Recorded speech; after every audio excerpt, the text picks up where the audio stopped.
اے ایمان والو، دگنا چوگنا سود نہ کھاؤ اور اللہ سے ڈرو تاکہ کامیاب ہو جاؤ،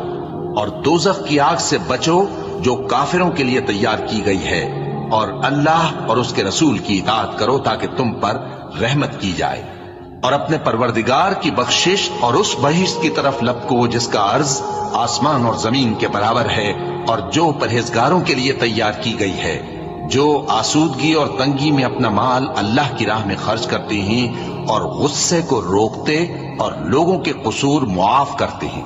اور اللہ نیکوکاروں کو دوست رکھتا ہے۔ اور وہ کہ جب کوئی کھلا گناہ یا اپنے حق میں کوئی اور برائی کر بیٹھتے ہیں تو اللہ کو یاد کرتے اور اپنے گناہوں کی بخشش مانگتے ہیں، اور اللہ کے سوا گناہ بخش بھی کون سکتا ہے، اور جان بوجھ کر اپنے افعال پر اڑے نہیں رہتے۔ ایسے ہی لوگوں کا صلہ ان کے پروردگار کی طرف سے بخشش اور باغ ہیں